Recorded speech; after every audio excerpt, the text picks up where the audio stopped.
Welcome back to Why Blank Lost for Survivor as we kick things off with part one of our Survivor 43 preview edition. I'm David Bloomberg, and I'm thrilled to be joined once again by my co-host, Jessica Lewis. Hi, everyone. I am back and very excited to be here and excited that it's another season of Survivor. Seems like it's been way too long.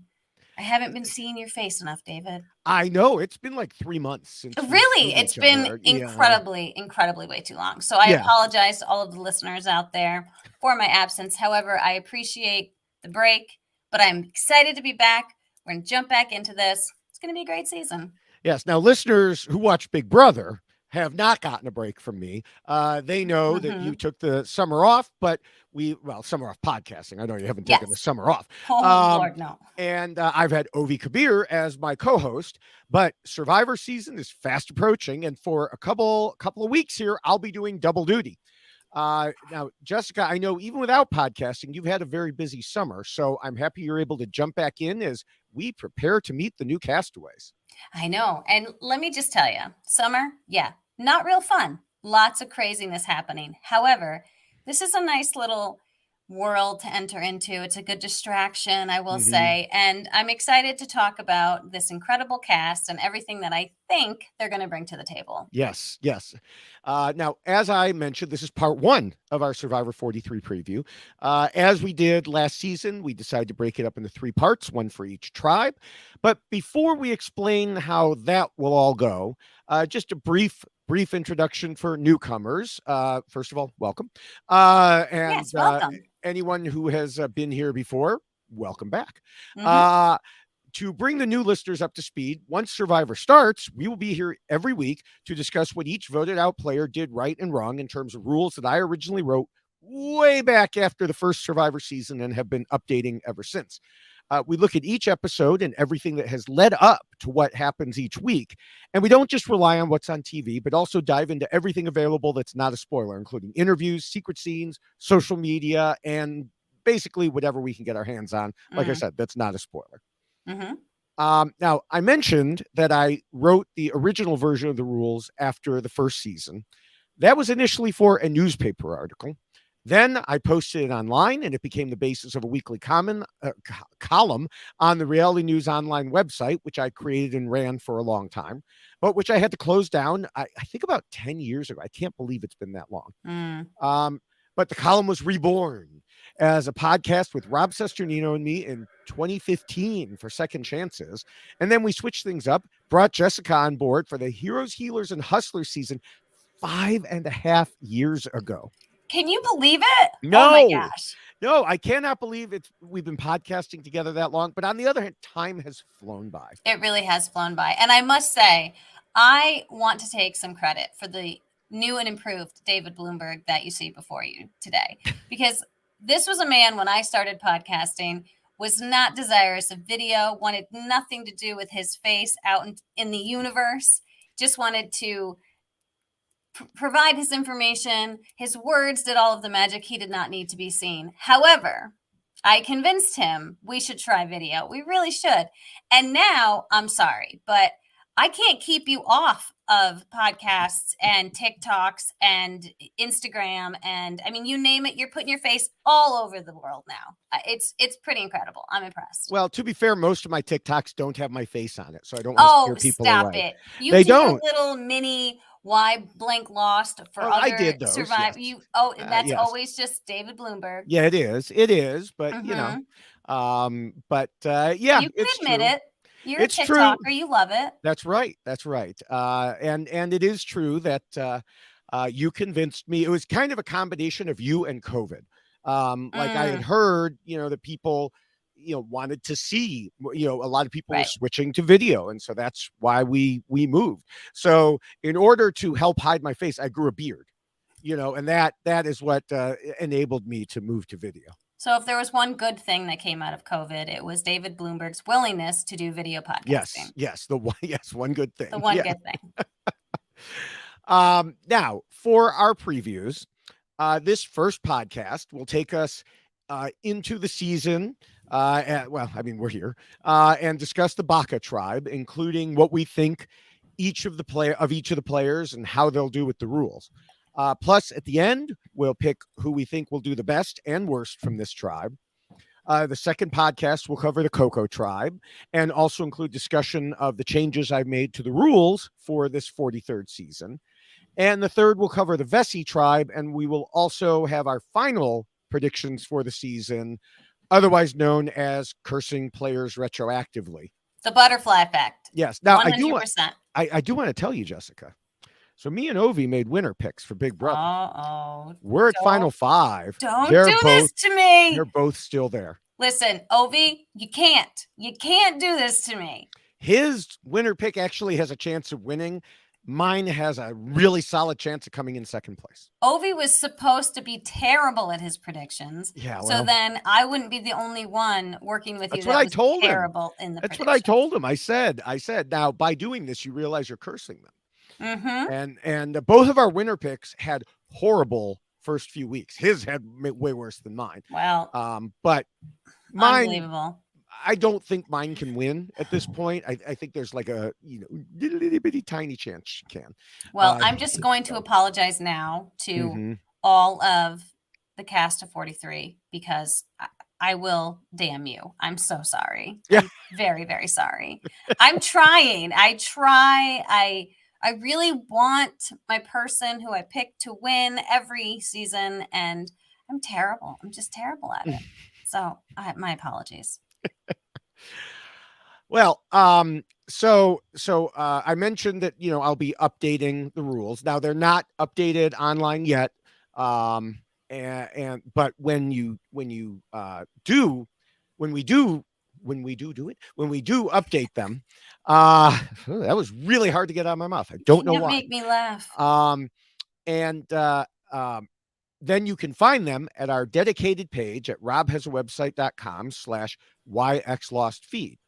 And you can go to that page. You can subscribe. You can, see the rules, which still says Survivor 41 rules, but it'll be updated. And of course, you can get the rules in a much shorter and more colorful version in poster form. That's right. Look at that beauty. That's right. So you can see it on my wall. There it is behind Jessica, on my shirt, and on the screen. Yeah. So we just plastered everywhere. So again, go to robhasawebsite.com/yxlostfeed. You can click on the poster. That will take you to eBay where you can order it. And our shipping department will rush one out to you. Right here. Now, sometimes the rush is not a rush, but I promise you probably better than the postal service's rush. I will say the one I just shipped one out today, and it was a couple days late, so I apologize. But it's in the mail. It went out, so you're good to go. All right. So thank you so much for that order. And then we have the poster on a T-shirt, and then we have the checklist T-shirt that Jessica's wearing, and you can all my papers. Mug. Oh no, those are available there as well. So again, robhasawebsite.com/yxlostfeed, and you can actually see that on the screen above Jessica's head as well. Just right up there. Look at that; it's everywhere. Yes.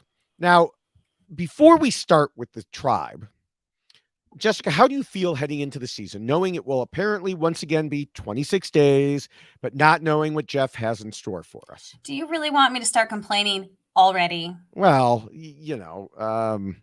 here's the thing, okay? I understand why the 26 days was a necessity when COVID was a major problem, right? Like it's certainly not gone. It's still a consideration, but they're not, I don't believe, treating it the same way that they did back when they needed to do the quarantining at the front end. And I'm not sure if they are or not in Fiji. I have no idea what they were doing in March or April or whenever this was filmed. Right. So, I'm curious. And if that's why they had to do it, okay, I understand. But if they now just believe that the 26 days is the set time frame that this game should last, I will complain because it's not enough time. Yeah. It's just not. There are, and I think it's interesting, and I know we're going to get into it. There were some, I believe, contradictory feelings that were expressed by some of the players, at least on the Baka tribe, that we'll be discussing, where even their own comments about the changes in the game don't seem to make any sense based upon what they expect and then based upon the length of play. And so I do think that the length of play certainly affects how you play the game. And I know for me, when I went out on day 30, I could not form a coherent thought necessarily in my brain at the speed that I normally can. I mean, I'm used to like this, thinking on my feet when I'm in a courtroom and sitting there in tribal council. You're lucky you can form a coherent sentence at all because you're so tired and hungry and it's been so long. And so I really do believe the 39 days is much of a more of a hard game, despite the fact that we don't know what they're going to be thrown and it's going to move so fast. I think there's something to be said about that length of time. Yeah, I think Jeff tries to make up for the shorter, well, I know, but for the shorter time frame by giving them less food. So he's like, well, we're going to hit them and cause that brain fog sooner by not feeding them anything. But I think from the standpoint of a social strategic game, you don't have time to form those strategies and social bonds, or as much time. Right. And I think that Jeff actually likes that a little bit if I were to get into his head, because what do we know Jeff loves? Big moves. Yeah. And it's a lot easier to make a big move when things are swinging all over the place. Yeah. And you don't have as many social bonds there. Right. But I then also feel like you affect the viewers as well, because I truly feel like that's one of my favorite parts of Survivor is watching those relationships develop and watching them crumble and seeing that pain and that hurt that people go through. That's the stuff that you really are like invested in. I mean, the big moves are great and they're exciting, but when you can watch real people form bonds and then utilize those bonds in their gameplay, you can't replace that at all. And I don't care how many advantages you throw in there and how many big moves you see, you're missing out on that. And I think that that's really frustrating for me personally. Yeah. So we'll see. We'll see if it permanently stays or if they do it a few more times. And then Jeff says, now the return of 39 days, or, but I do think, honestly, I mean, they're saving money. And I think it's going to be hard for them to go back to CBS and say, oh, well, now we want to go back to spending what we were spending before. I do think it's interesting. He has not changed the intro. 26 days. No, he hasn't done it because he hasn't done the intro. No, that's what I know, which annoys me. But it's like that used to be a big thing, 39 days, and now it's like, oh, well, let's just not talk about that. Yeah, right.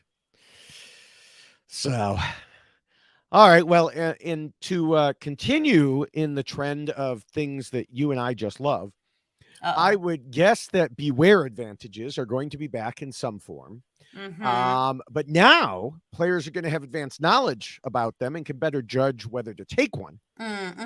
Whether they use that knowledge wisely is another question. And I bet people still go ahead and grab whatever they find.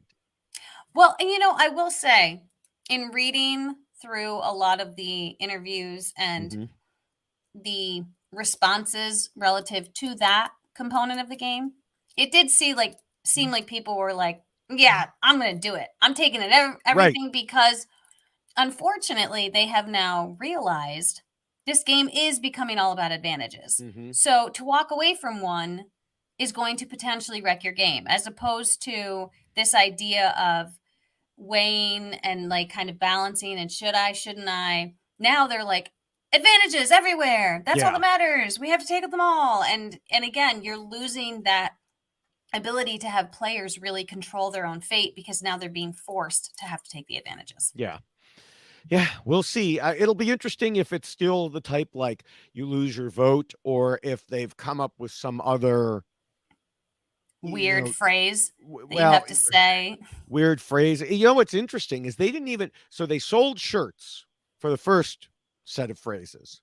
And we know that because, you and I each got something from that. But they didn't do it for the second set. So did they recognize that the second set was even worse than the first set? I hope they recognize something. I don't think they'll do phrases. They may do. It was funny because I know there were some podcasts where Rob was saying like, "Oh, well, you have to, do this. You have to, wiggle your nose, or you have to jump up and down, or you have to tell Mm, a story, or mhm.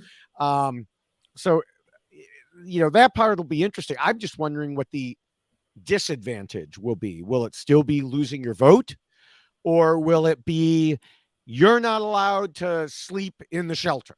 Yeah, You are forced to go fishing, but you're not allowed to eat the fish. right. I Just do feel something weird like that. Yeah, I feel like there was this idea too that CBS was kind of playing on the ignorance of it all, that 42 didn't know what was going to be happening because they Right. hadn't yet seen 41. And so that I think allowed them a little more wiggle room and to play with it because it wasn't spoiled. Now you have people who have seen all of that. Hmm. They know what to expect. So these silly phrases, they're going to figure it out in like 2 seconds. Right.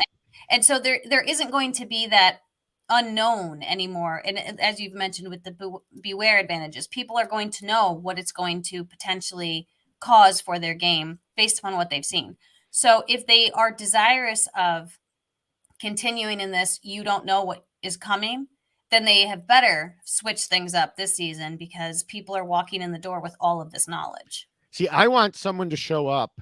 It would kind of be funny if Marianne were on this season instead of last season, because some of the things that she just says naturally, someone might have thought was one of Oh, the phrases. mm-hmm. Yeah, Um, and same with Xander for that matter. right. So it would be funny if someone on this time just says a phrase and everybody's like, oh, they have an idol. What a great way to mess with people, right? Yes, yes. Oh, I love that. Oh, that would be so much Except then fun. they might vote you out, so I'd I be don't know just that that's, dropping all kinds of like yeah, elephants walk the streets at midnight. yes, And people would be like, what? yes. Hmm. I like that idea. Um, Now, I'm sure at least some of the other twists will be back as well. I would bet on the return of Shot in the Dark. Yeah, I would bet, especially since it never happened. right. I would bet on the return of Knowledge is Power. I also think that we will see the return of an idol nullifier because Oh, there was apparently one in 42 that oh, we that's just never right. got to see. Which is silly because it had some effect on things. Right. We discussed. Yes. I would like to hope that Jeff Probst and production have learned their lesson about Mm, how terrible the time traveling hourglass smash was. yeah, And time how, travel is not good. the addition of Applebee's did not fix anything. Oh gosh, no. It Um, just was so corny. so we just have to hope that they will not have time travel. Yeah, Um, it's not good.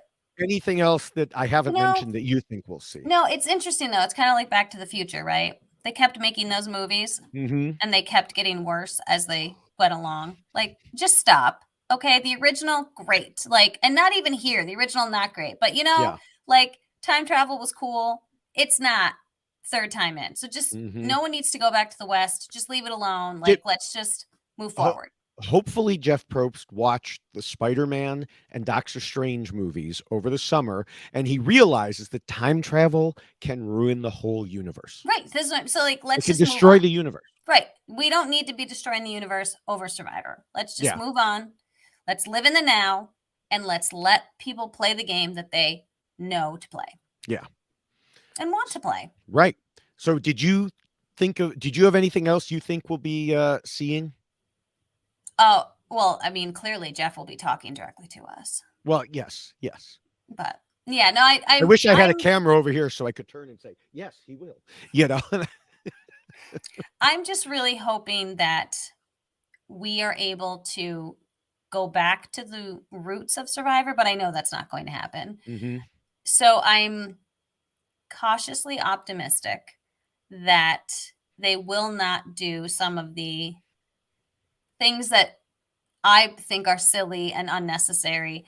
I really just want to be able to watch these players play the game because Yeah. that to me is the greatest part is letting them play. And when you're taking that away from them because you're throwing an advantage in there and there's too many, then it really detracts from their ability to just have to maneuver and figure out the game. And I get it. I know people are like, well, you have to take whatever's thrown at you. Well, that's fine. But I think you're taking away. So I'm hoping, but I'm sure those of us who watched Survivor South Africa this summer are spoiled in that regard because they did a really great job of that. It's like refreshing. Yeah. And so we'll see. Maybe they'll have an Adam Klein idol, something on a podium. Well, and that was something that I did happen to see discussed. I believe someone, I think maybe Ellie might have actually talked about that, which I thought was lovely that they were mentioning Adam. And that was one thing that it seemed Jeff Probst shot down. He actually said in one of his interviews that they would never do that because he doesn't want the cast destroying the set. So if they were going to do something in tribal council, it would be very, very obvious. And it's like, really? Like that to me would be fascinating because tribal council is like kind of a sanctuary, right? When you're at tribal council, and it seems much less controlled like it used to be. Nobody got out of their seats in my season. Like you didn't move. Now everybody does it. So that is kind of a thing that's developed into the game. And so I think putting an idol in a position like that would be interesting and not something that is necessarily silly or like going to negatively affect the game. I mean, if there's an idol at tribal council that somebody knows about and they have to get to it, I think that would be fun. Yeah. On Survivor South Africa, so not real idols, but not one, but two different people came up with the idea to drop off a fake immunity idol in tribal council that they would be able to grab at a future tribal council and say, oh, look what I found here. Now, I won't say whether they were successful or not, but two different players came up with this idea. And then another player started making other claims like, oh, I have an idol nullifier, or I had a steal, my vote was stolen. So the players there were playing with this whole idea. Like, well, if you're going to have advantages, we're going to make up our own advantages. I like this. So we'll see if anybody has similar ideas in, U.S. Survivor, or maybe it takes a little while to trickle into U.S. Survivor. Yeah, we'll find out. All right. So with that, it is time to get to know the new players on the Baka tribe.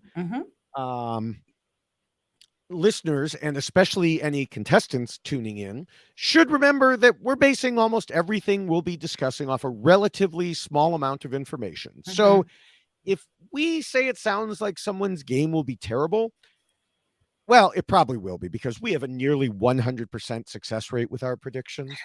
You can't make me laugh. Yeah. But on the off chance that we're not right, then just take it with a grain of salt. We're basing it off of an even smaller pool of information than usual. Oh my gosh, right? Like I thought I was missing something. I'm like, where is everything? I was scrolling, I was Googling, I was Instagramming. I was like, where is all of the information? There's very limited out there. Yeah. So we will begin with Elizabeth, or Ellie. She is a 31-year-old clinical psychologist, originally from Atlanta, but now in Utah. She also made it to the finals for Survivor 41, along with several other players who made it onto that season. So some of them know her. And although she only started rewatching Survivor because someone told her she was like Michelle Fitzgerald, she says that to say she's a super fan would be an understatement, as she has watched every season at least twice. Now, of course, we know there's super fan, and then there is super fan. And there's super duper fan. Yes, with the latter being someone who is involved more with things outside of just watching the show, like listening to this podcast. Right. Now, I didn't see anything in her interview responses indicating which type of super fan she is. Did you? Right. No, I really didn't. And I think that it's interesting to kind of wonder what equates one to be a super fan versus a super duper fan. And Mm-hmm. I've always been a fan, and I've just watched every season of Right. Survivor. I never delved into the underbelly that does exist of Survivor. Overbelly, or the overbelly. Overbelly, Yeah. and or the underworld, whatever you want to Yeah. call it. But I certainly have not watched as much Survivor, like one season 4 times, until I think I started doing this podcast. Then Yeah. I ended up repeating a lot of rewatching of episodes and Survivor in general. But so I didn't see anything outside of that, Mm-hmm. but I will say it appears that she has watched a lot of Survivor, but it also feels like she watched it very recently, right? Because if someone's telling her that she looks like Michelle Fitzgerald, like that's what is that, 2015? I don't 20, remember.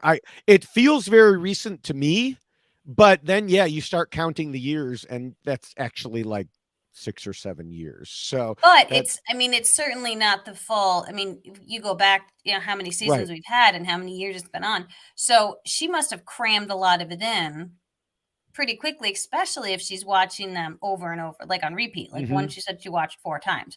So clearly she must be watching a lot all at one time. So she's really kind of filling her head with Survivor, everything rather Right. quickly.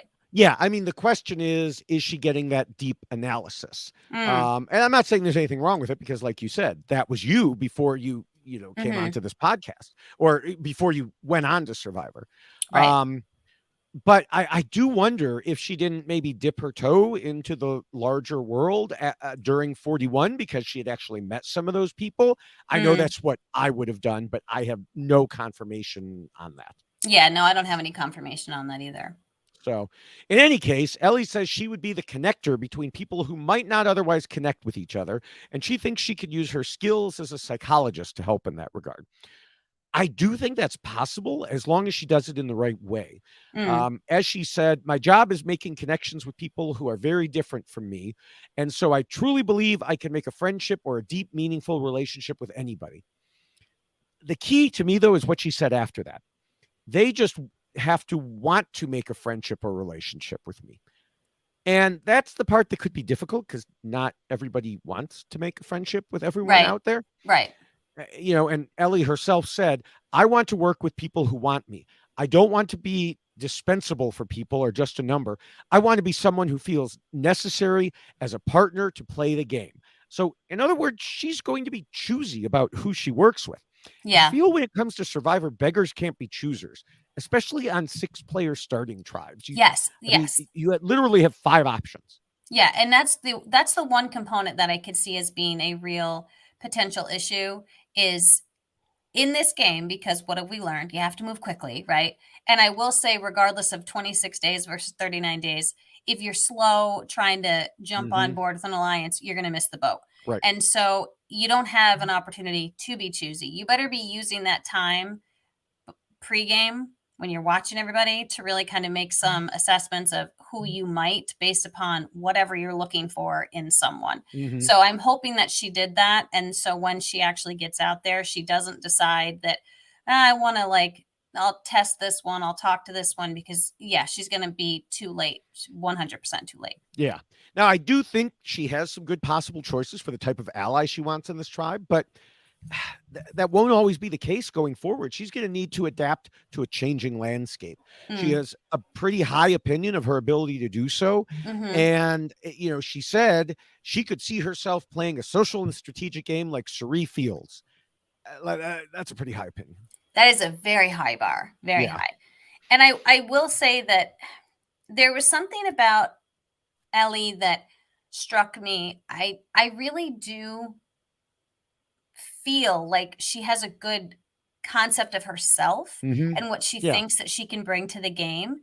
And I was almost feeling like there's this combination that she's going to be presenting, where she wants to focus on herself. She mentions that quite a bit, but then she also does seem to have a very realistic goal, if you will, Mm-hmm. about how she wants to play the game. So I don't perceive her as being someone that's going to come in there and quickly, like, try to move fast and make big moves right away. So I'm hoping that even though she wants That's to, pronounced big moves. oh, I can't, I might hurt my throat if I try to do that Okay. right now. Okay. But I'm hoping that idea, that concept where she does want to kind of slow roll it a little bit, even though she needs to be quick in deciding who she's going to work with. I think that part could potentially help her game, even though everything's supposed to move quickly. I think if other people are moving fast, she might be able to work that to her benefit. And because she comes across kind of patient. I just, with the way that I was hearing her speak and what I was reading. I mean, I would And hope so as a psychologist. and I was just going to say, and part of her job really is to get to the root of someone's true, really horrific problems, right? And so you have to be patient in order to do that. And you have to be able to listen and take in a lot of information. So I'm hoping that Ellie is able to do that. And I think that I get a good read. Like, I feel like it's going to be okay. But then again, what do I know, right? I'm terrible at these things. I mean, one thing that she said that I particularly like is that despite being a psychologist, she comes into the game with the understanding that Survivor is a world with a different set of norms. So she will be using Survivor ethics, not psychologist ethics. Yes. Even while she uses her skills, she says, to disarm people and get them to trust her, which allows her to be cutthroat in her strategy. And that is some prime Rule 1 behavior she describes along with Rule 4. Now, I don't know if she'll be able to pull it off as well as she describes, but I really hope she can, because that is the type of player I want to watch. Yes, 100%. And she does actually talk about how she's got the ability to make deep bonds with people based upon her job. So so maybe, even though she wants to be picky, maybe she'll do it quickly. You know, maybe she'll be able to work through them really, really quickly. I don't know. Now, but I also appreciate the fact that she recognizes that she has a tendency to overthink things, which can certainly be a detriment in this game. Yeah. Oh, yeah. But she recognizes that. Now, one thing that worries me about her is she wants to be the advantage queen. Yeah. And I think they all do. Yeah. Well, not quite all, but I think these players were sent out to Fiji before they saw what happened to Drea and all her advantages. So she may be coming in with the wrong idea. Not to mention the overemphasis on advantages in general through the TV edit. She would be wise to stick to her strategy and social game. Yeah, and I mean, again, I feel like there's been such a heavy emphasis on these advantages that everyone feels like they're more important than they truly are. Granted, we've seen them do really incredible things for people's games. We've also seen them blow up people's games. And so I think they need to find that balance and don't try to be the advantage queen, because especially now in the way that this game is being played, if people find out that you have them, someone could steal it. It certainly isn't. Right. I mean, so it might not be to your benefit to have a whole bag of advantages. Yeah. Yeah. All right. Are we ready for Janine? I think so. Okay. All right. So if anyone else had to look up what a UX designer was and Google it, that would be me. So you can sign me up. So I didn't have to. I texted my sons. Oh my gosh. See, I was Googling it. Yeah. And now I know, because it turns out, unbeknownst to me, both of them took classes in it in college, and it's involved in both of their jobs. So Survivor is educational and brings families together. I love this, because Jeanine, I had no idea what the hell you did. I was like, what is this UX designer? Now, clearly, she is certainly someone who is a very impressive resume coming into this game. She's 24-year-old, as I said, UX designer. And she went to Harvard. She's done some really incredible things. She graduated valedictorian. So clearly, we're looking at someone who is very, very smart, intelligent, and I think is very aware of that fact coming into this game and trying to do her best to minimize the thought that she might be incredibly smart.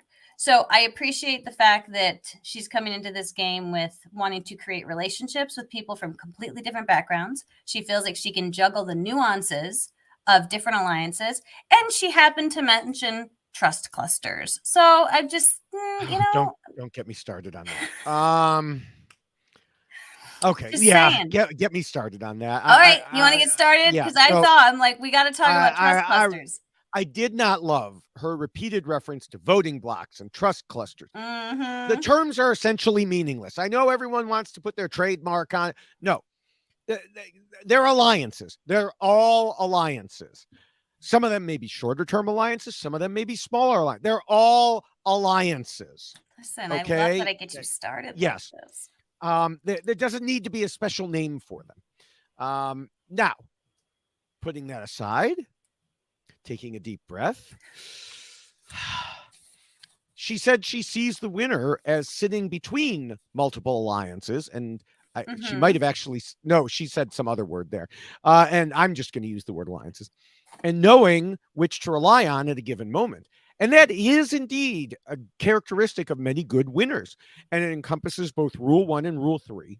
Sure. She believes she can sit in that position, juggle her alliances while reading social dynamics, and be ahead of the curve in terms of moves. Now, all this is very good. The key will be to see if she can do it as well as talk about it. Yes, and this is what I find very interesting about her is that she's I wanted there's just something about her where she seems very structured, I guess, is like she has this idea. I mean, you don't get to be the valedictorian and graduate from Harvard with honors without being structured. Right. And in my opinion. So and then also then looking at what her job is, where it's analytical and data mining and all of these crazy things you have to kind of put together. I'm hoping that she doesn't come into the game being too structured, right? And that's why it's interesting that she's mentioning trust clusters and voting blocks. And she talked about even the old school, new school, big move survivor. Like she seems very much like compartmentalized. And so I'm hoping that she doesn't end up turning this game into that, because it's just not going to benefit her. Yeah. And so that was the one thing that I kept kind of seeing as I was going through her information, is that she does seem to be very regimented, and I'm hoping that she can kind of set that aside and go with the flow a little bit and learn to respond to what's happening. But maybe I'm just overreading things. I don't know. Yeah, I mean, one thing, it's funny because there was another part that I was reading and I was getting all ready to jump on her for, and then she corrected herself because she said that she was talking about making a solid alliance until they got to the individual game portion. And then I think she realized what she said. And in her mind, she knew David's going to jump on me for this. I actually don't know if she even knows who I am, but and she said, well, actually, I understand it's always an individual game, but more so when you hit the merge. And, to me, that's the good part. She recognizes that, because otherwise, I would be sitting here saying it's always an individual game. She knows that, but far too many people are thinking, oh, it's, not an individual game until later. No, it is always an individual game. You may do something that helps your alliance or your tribe, but only because, or you should only do it because it also helps you. Right. And you're not mansplaining at all right now. Who, me? Yeah. That was one of her pet peeves. I just had to throw that in there. Because you're like, all right, but she corrected herself. Okay. So let's just talk about that. That's right. Yeah. No. To quote a Dr. Pepper commercial, she's not out of bounds. Right. And that's when the person is not in the field of play anymore. And I love that commercial. I'm sorry. I love Dr. Pepper, so it's all good. Well, there you go. Perfect. She does think that people are going to underestimate her and think that she's weak, but she says she's actually very athletic and very strong-willed. So again, looking at the structure of the tribe, she's got, again, a good perception of herself. She does seem she seems tiny. And so, but she says she's really athletic, and she also like backpacking, running. She goes on like treks all over. She did some things when she was at Harvard, like leading like hikes and things of that nature. So she's clearly got a lot of experience outdoors, which I think will certainly help her quite a bit. And I'm just interested to see how she's going to take what she's come from, because she's still kind of young. She's 24, right? Is that, yeah, she's 24 years old. And so she's certainly not the youngest. We're going to get there. We're going to get there. But her life experience, I don't know if it's going to be a hindrance or help when she gets out there because of that structured component of it. Yeah. See, the thing about her saying she's athletic, there's athletic and then there's survivor athletic. Yes. You can hike, you can run, you can bike. But we saw what the challenges were in 41 and 42. Can you lift a cart full of rocks? Right. Looking at her, that's going to be tough. Yeah. They don't have a hiking challenge. I mean, I guess hiking to the top of that hill for right. But other than that, I mean, in an actual challenge, wiry doesn't necessarily do it in the opening challenges. Yeah. And she's going to have to prove her worth quickly if they go to an early tribal council. Yeah. Though, to be honest, this group seems pretty strong overall, so they may be safe for long enough to kind of, her to wedge her way in there. Yeah, I hope so, because I do think that is one shift that we've also seen with Survivor, is that the challenges have become much more, I think, strength geared, as opposed to there used to always be that one challenge where, like, who's the smallest person on the tribe that we can put in this barrel and like roll them around and all these like, remember the one they spun people around, they had to like put water in their mouth and not drown, like who's the tiniest one that we can spin on this wheel?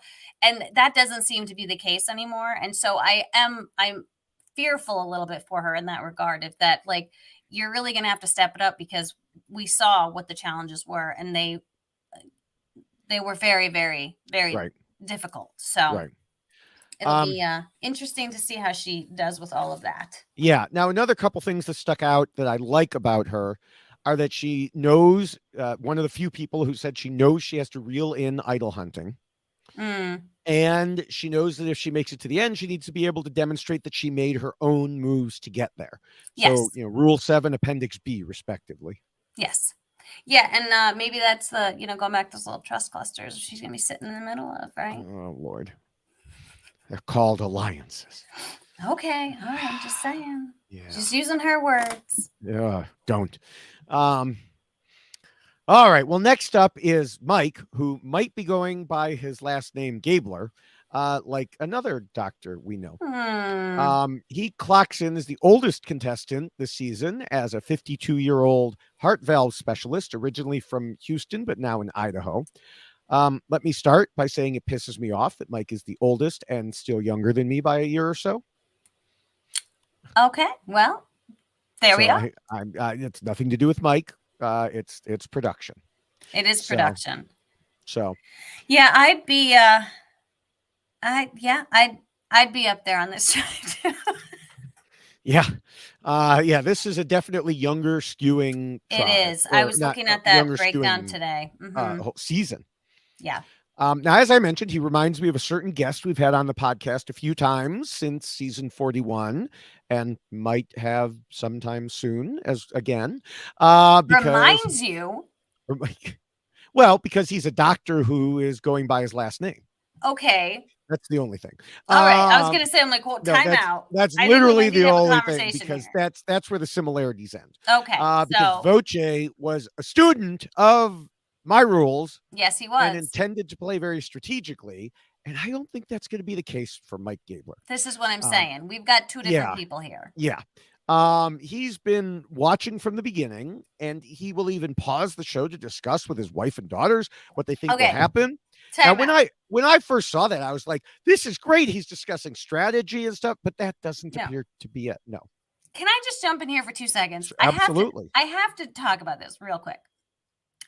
Clark Griswold was what came to mind when I was reading this. Okay. Do you remember Clark Griswold? I mean, I know who Clark Griswold is. I don't remember him pausing Survivor. No. It's just this, like, it's this idea that, like, dad is going to do something that's really, like, kind of annoying and weird, and everybody's like, well, that's dad, and so they all kind of like support him, and they're like gung-ho, but you're just like, there's Big Ben, it's like, it's just this idea, like, Clark Griswold control, like, isn't this fun, everyone? And they're like, yeah, this is great.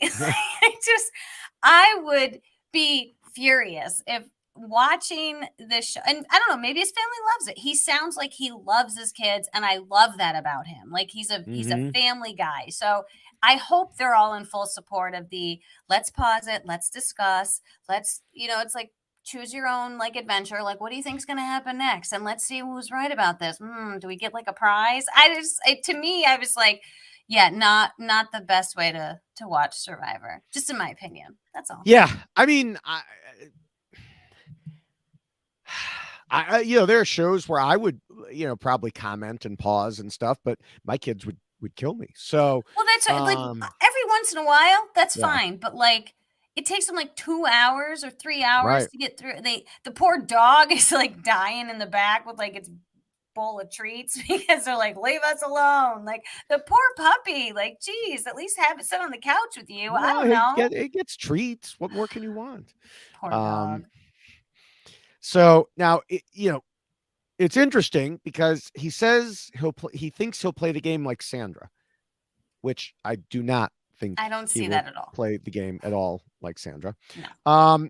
Because, he discussed being a genuine person, caring deeply about people, loving Rupert, being a team player. All of those things are like completely anti-Sandra. Right. He's not going to be super schemy. He wants to align with another genuine person who is out there for the right reasons. He wants to be a good guy. None of that is Sandra. If you can't tell, there might just be a little bit of a tone to my voice with all of this. He thinks that the longer he stays, the more people will like him. That part may be true, but he needs to stay in order for that to happen. Right. This was the biggest concern. It's like, again, and this is the contradictory thing that I was talking about at the beginning, where people are like, you're going to have to move so fast because this game is shorter in 26 days. But then he's like, but the longer I'm going to be here, the more people are going to, you aren't going to have an opportunity to do that. We've all been talking about how the social component of this game has been like cut down, and you don't have opportunities to really form those relationships. You can't rely upon time to make people like you. You got to be able to do it now, move quickly. And if they don't like you on day one, you might be out the door. Yeah. I mean, like I said earlier, I do think this tribe will do well in the beginning challenges. But if they don't, or he doesn't integrate himself well before they lose, he could be in trouble because at least several others will have been strategizing. And it sounds like he won't be. He kind of reminds me of Roxroy. Yes. Yeah, I could see that. That's all I got on him. Sorry, I needed a moment to cough. No, that's there. okay. So yeah, I mean, I don't really have too much to add is in regards to, I mean, I do think that he's correct in his thought process of high pressure situations, like because of his job, that he'll be able to, utilize that out in the game. And I think that that's a very real thing because obviously what he's doing, you got to think quickly and you got to be dealing with things and processing a lot of very high pressure. I mean, it's someone's life. So I do think that that's going to be helpful, but I also am just concerned that he seems so not into himself, but he's very like, no, that's a different player. Oh, later. I know. And that's why like, I don't like that, but I'm just trying to think like, he's like, I'm the best version I'm ever going to be right now. And I'm going to go out there and I'm going to. Well, I mean, to me, that's like, you can say that about yourself at all. I'm the best version of myself right now that I can be right now.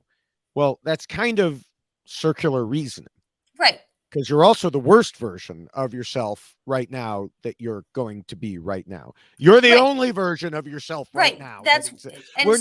We're not going back to Doctor Strange. We're not on, multiverse here. Right. Unless that's the new hourglass. But I feel like he's so focused on himself and fitting himself into this game and playing this game as opposed to wanting to win the game, which is what we talk about all the time. Like, if you are playing Survivor, you are playing to win. Right. You are not playing to have an experience. You are not playing to improve your self-worth and become a better person. You can certainly do that, and it can be a component of, but I think he might have actually said, I don't care about the title or the money as long as I grow as a person, something along those lines. And I was like, Well, it's easy as a heart surgeon to say you don't care about the money. Well, but- right. I mean, me, I'd be like, what? I'm sorry.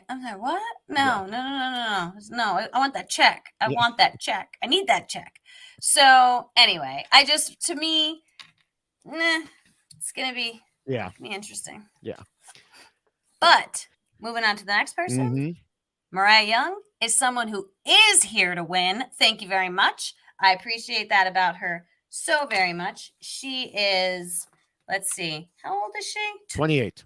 28. Thank you. She's 28. She's a teacher from Philadelphia.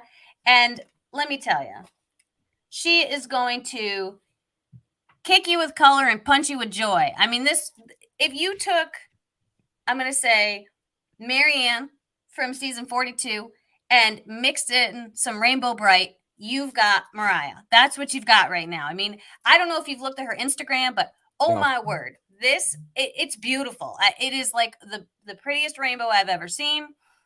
I don't know who styles her closet, if she does it all her own, but my goodness, I mean, just impressive. And so definitely. Do we know what grade she teaches? Maybe she teaches like kindergarten, first grade, so she teaches primary colors according to her clothing. I really hope it is a young group. I really hope, because I don't know if you're punching high schoolers with color and joy. I don't think you are.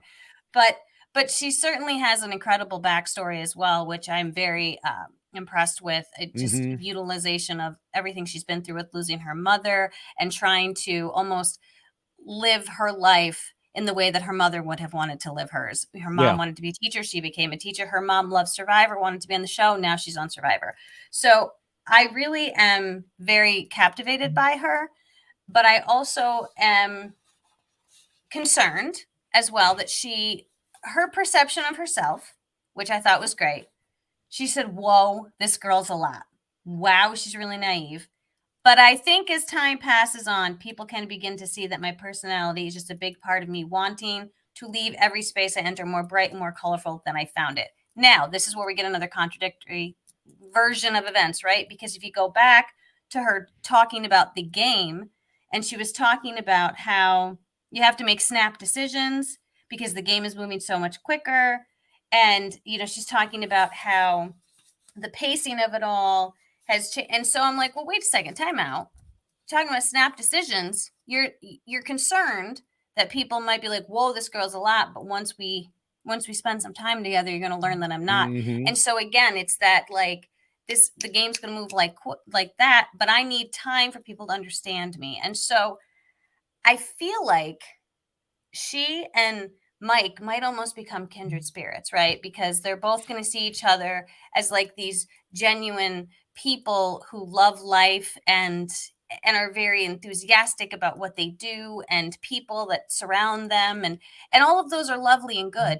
I just don't know how well it's going to resonate in this game, particularly since we have kind of seen people like that, and Marianne struggled right at the beginning, where people thought she was a little bit, she was a little bit too much at the beginning, right? But then eventually she did win. So it certainly can be done. I just hope that she's able to balance it all out. Okay. Yeah. I mean, she does have those contradictions. And also, like you said, she talked about it being a fast game. Things are moving quickly. But she said, and this is something I enjoyed the reference that I'm about to give, but she said she would play most like James, who famously warns his allies, don't bite the apple. And that was something you and I talked about on a podcast about that. She wants to stay true to her alliance till the end.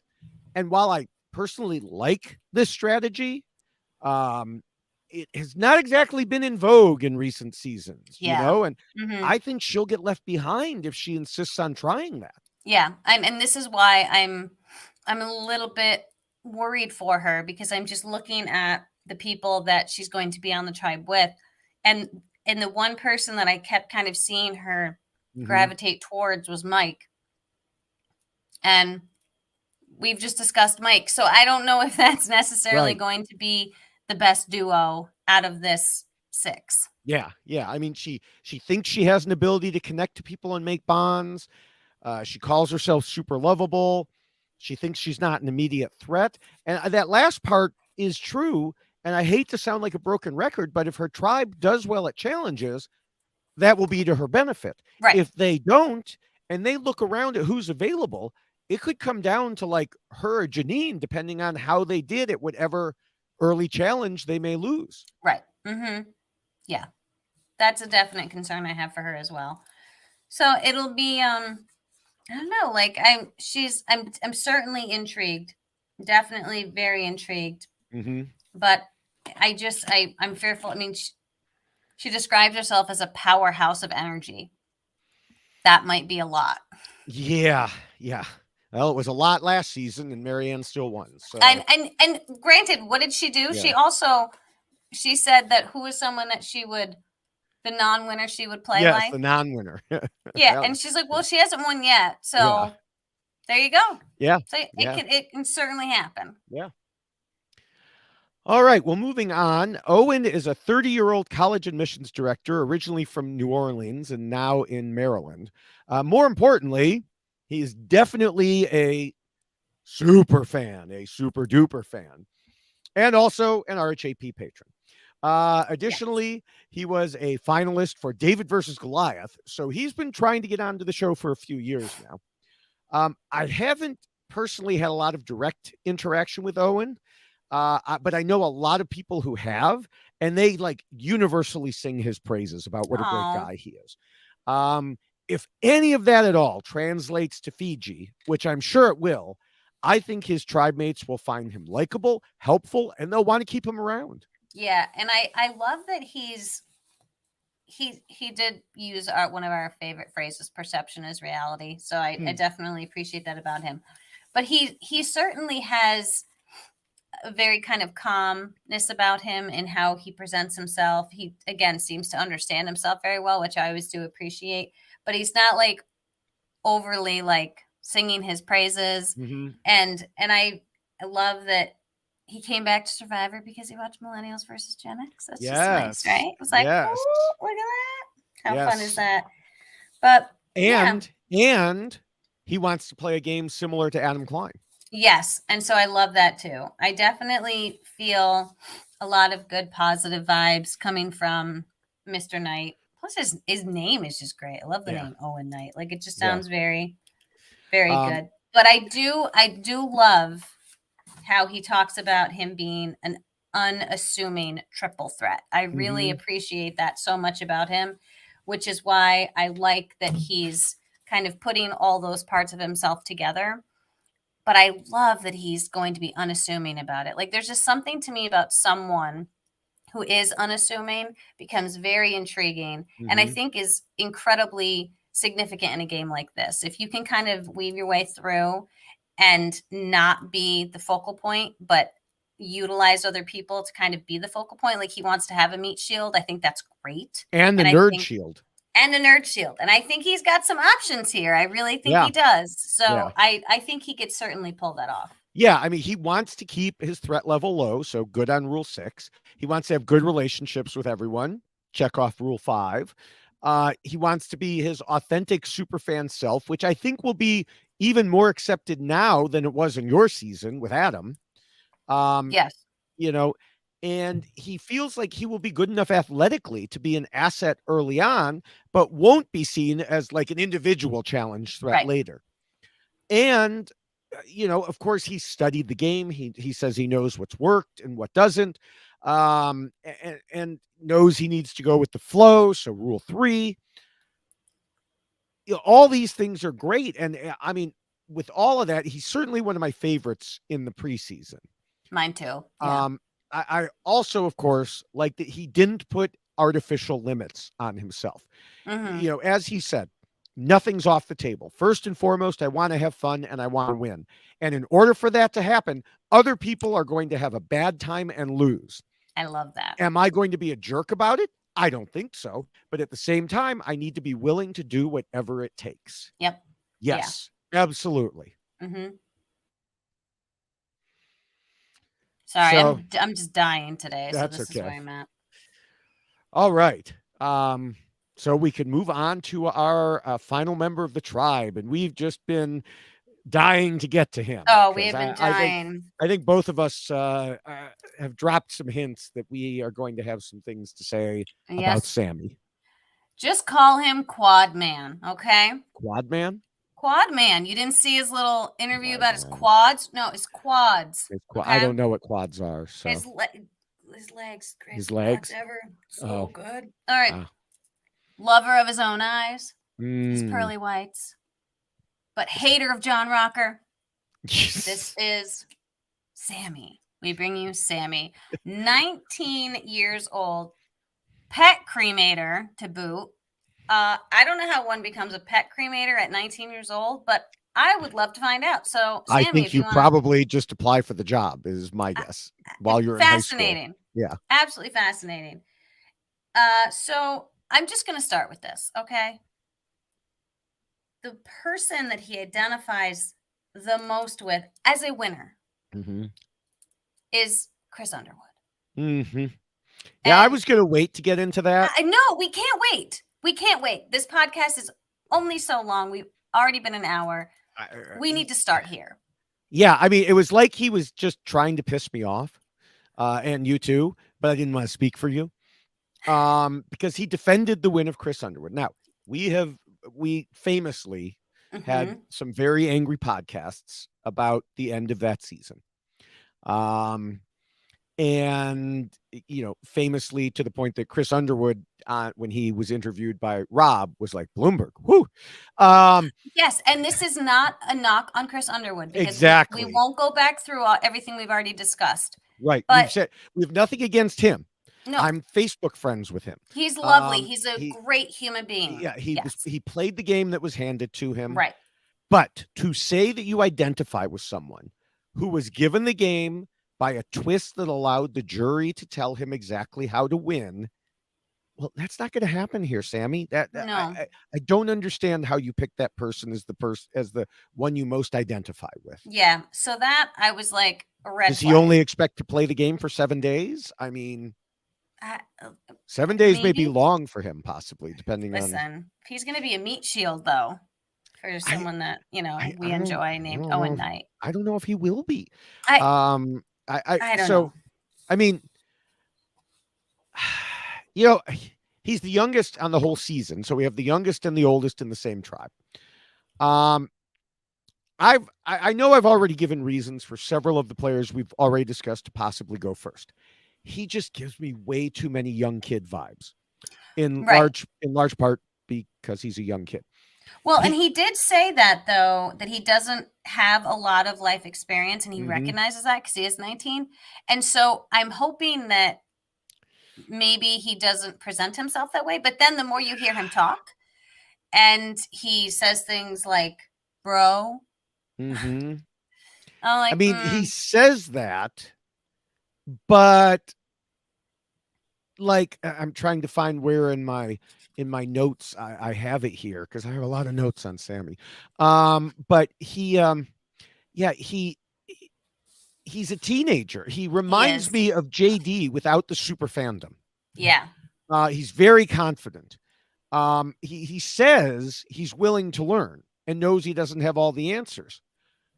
That would indeed, I could say from experience, separate him from many teenagers. But it's one thing to say it and another to live it. Yeah. And I think I worry that once he's out there and someone is telling him how to do things or trying to guide him, he's not going to take it the way he says he's going to take it. No, I don't think so.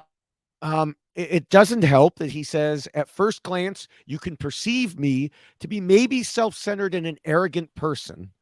Thanks in part due to my self-righteousness sometimes. Now, I was just going to read that same section. I do think he misused the word. I don't think self-righteousness was what he meant, because nothing else in there means self-righteousness. Self-absorption maybe, but not self-righteousness. Yeah. But then he continued with the stuff you said about loving himself. Yeah. And he said, but when you talk to me, you could find out there's a lot more to me than just the wall that might be put up by my genetics and great looks. Okay, I'm over here going, I'm done. I'm done. Come on, man. Stop, please. I mean, can't. Seriously, unless he was just playing it all up as a joke for Mike Bloom's sake, and I hope so, but he really, even in some of the, and again, I don't know who did the interviews and the little recording snippets that were on like EW, but like that's where he mentioned the quad thing. He actually talked about his quads and how spectacular his quads were, and they're the greatest quads. And he must have said quads, like, and I'm just like, dude, like, come on, bro, right? It's sorry, it's bro, it's not dude, it's bro. Come on, but yeah, like, and I'm really just looking for somebody that is willing to give their all to me like I am to them. Do you really get that from him, that he's going to be like invested fully in someone else? No, he's invested in his invested eyes, in him. his teeth, his hair. Like, look at me. I'm so pretty. I think we get to the same issue you brought up. He doesn't have the entire game to convince people he's not self-centered and arrogant. Right. This is quick. Quick. If he doesn't get over himself quickly, he can stare in a mirror all day in pre-jury Ponderosa. He can work on his quads. Yeah. One thing he said that initially sounds like it could be good, but I'm going to tell you right now, I'm going to turn it around. He wants to know what's going on around him all the time and will be aware of his standing in the game. That's good by itself. Right. The problem is how he described it, saying he would not allow himself to not know what's going on. He's too experienced to be unaware of his standing in the game. He's too determined and hungry to get comfortable. All those terms describing himself make me think he's going to push too hard and piss people off. Yes. Like if he doesn't know, he's going to be like, what's going on? Tell me what's going on. I need to know. Yeah. I'm very curious, and I didn't really look into this, but like where he comes from. Like we didn't really get a whole lot of his backstory. Like some of the other players we heard He's about. Only 19. He barely has a backstory.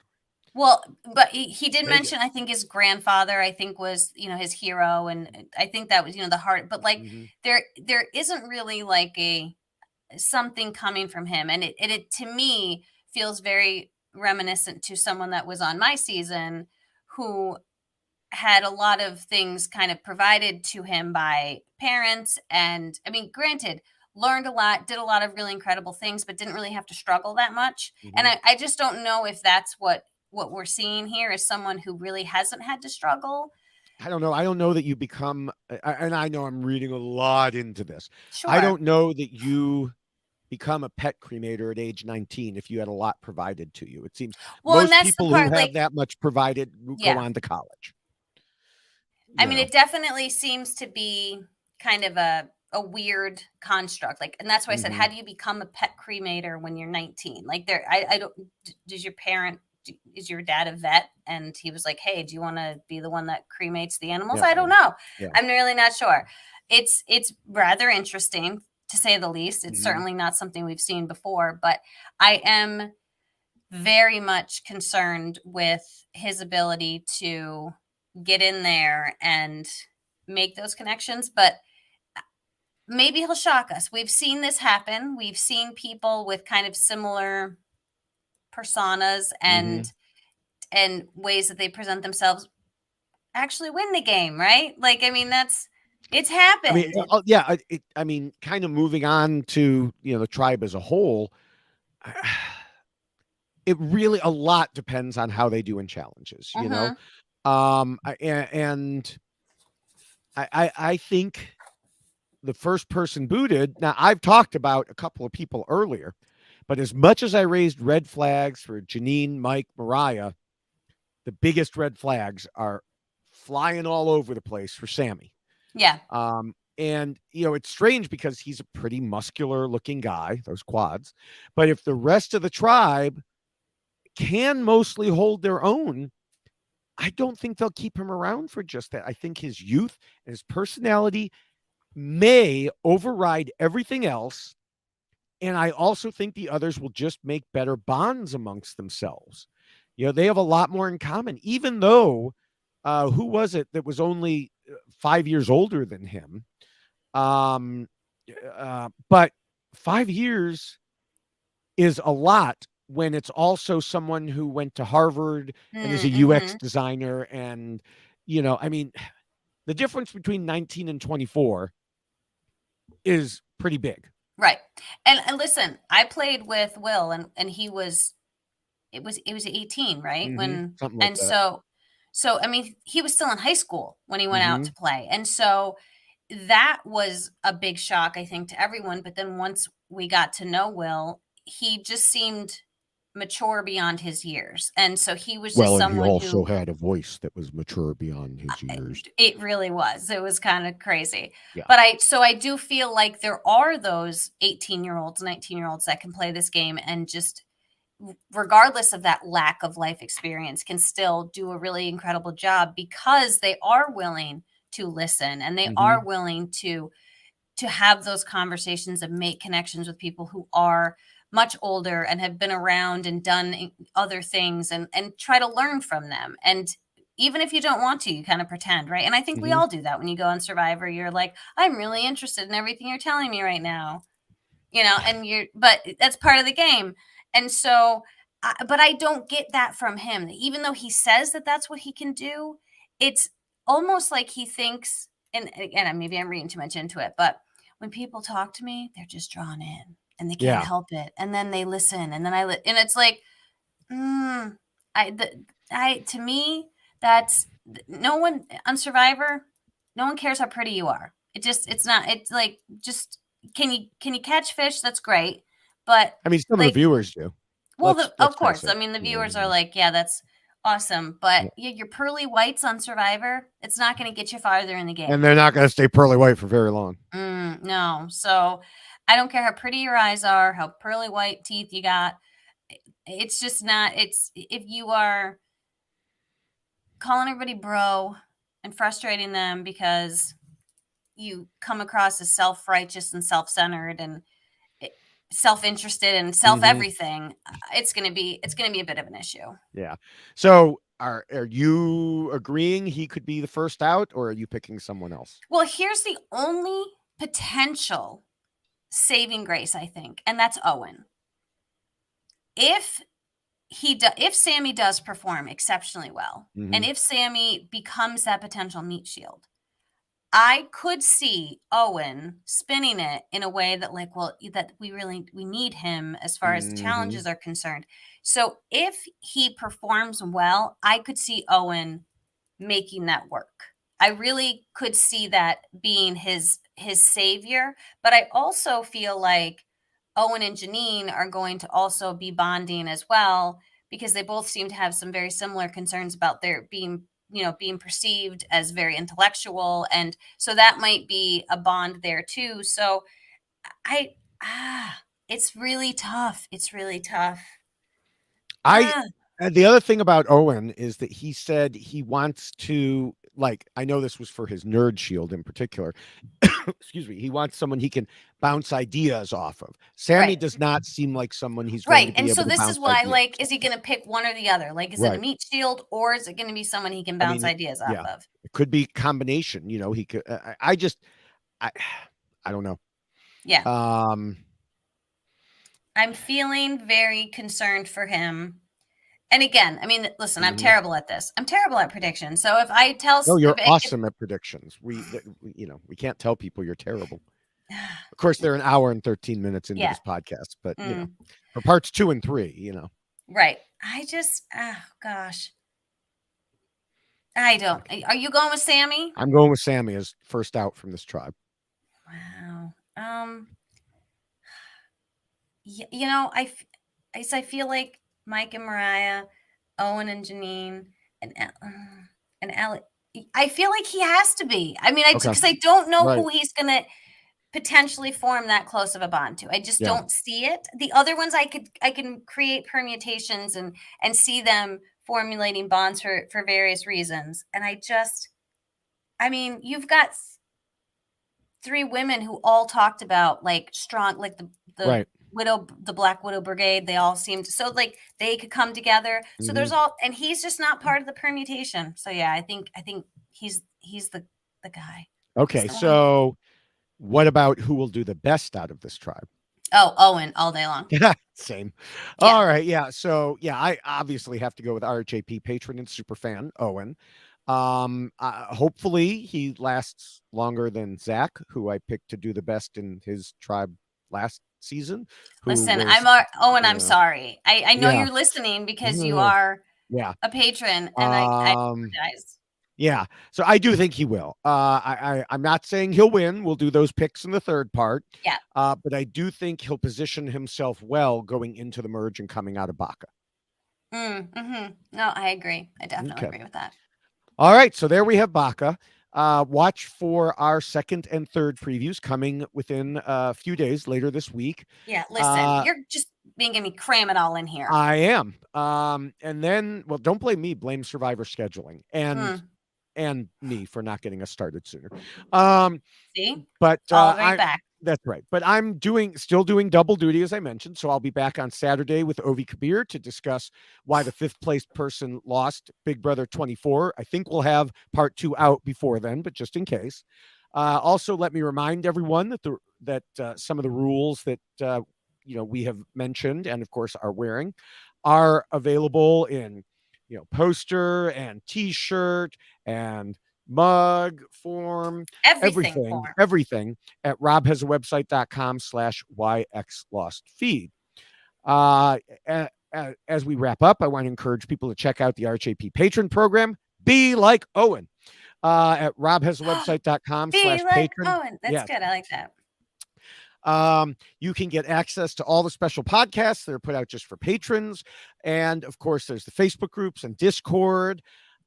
So you can support shows like ours and everything on the network at robhasawebsite.com/patron, or just click on the link in our robhasawebsite.com/yxlostfeed page that Jessica is pointing to right now.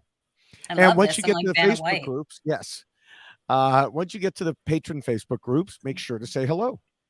And you should also definitely say hello on Twitter. I am at Jessica Lewis 89, as you can see, and he is at David Bloomberg. You should certainly follow us both, get both sides of the conversation. David Bloomberg likes to cheat off of my tweets, so you'll get to see that as well. Are you trying to jump on and grab a new group of people and convince them that yes. It's true. But as soon as they start watching, they're going to see mine coming first. Just follow us both and then you'll find out, okay? Yes. And we do live tweet during the episode. So spoiler alert, we do that. We try to warn you, but just be mindful of that. But yes, I am at Jessica Lewis 89 and he is at David Bloomberg. And also I should mention his incredible TikTok page at David_Bloomberg, right? That's your TikTok? Yes. All kinds of delicious David Bloomberg content on the TikTok channel. So you should definitely check that out as well. Yeah, I'm approaching 100,000 likes and 2,000 followers. I'm a little further from the 2,000 followers. So everybody jump in and help me get to those numbers. Jessica, you had mentioned that during Survivor South Africa, I posted a mini Why Blank Lost for each player that was about 1 to 2 minutes. And lately I've been posting an average of 2 videos per day, mostly on Big Brother, but some on other shows too. Like I did one when Suri, Stephanie, Janelle, and Rachel were on Snake in the Grass. I generally copy them over to Instagram on a delay. So that's at david.e.bloomberg on Instagram. And I was pretty much forced to join Instagram because a lot of survivors are on Instagram, but not on Twitter, which bad survivors. Stay on Twitter. I know. Instagram is, I'm at Jessica Lewis 6789 on Instagram, but I'm much more into the Twitter as opposed to the Instagram. So it's a lot of stuff. And then everyone should make sure you're subscribed to all of the RHAP Survivor podcasts by going to our YX Lost feed page. Make sure you do that before Survivor starts so you get everything like the know-it-alls, the B&B, Taryn Armstrong's podcast, Shannon Gus's Survivor International, and much more. So again, just go to our YX Lost feed page for that. And can I do thank yous? Yes. All right. I would like to thank Scott St. Pierre for all of the editing that he does, not only for Why Blank Lost, but all of the podcasts that are on RHAP. So thank you so much, Scott, for all of the incredible work that you do. And thank you to Will from America for our theme song. It is incredibly catchy and great and a lovely tune. So thank you for that. And David Bloomberg, thanks for having me back. Yes, I missed you. This is so lovely. So yes, it's good to see you again. And now you're going to see a lot of me in a compressed time frame. So I know. And I'm going to be like, oh, I do this again. Yeah. But it's okay. We're going to get through it. We're That's definitely right. going to get through it. That's right. So, Balancing act. everybody, we will see you back here for part 2 in a few days. That's See right. you then. Bye. Bye.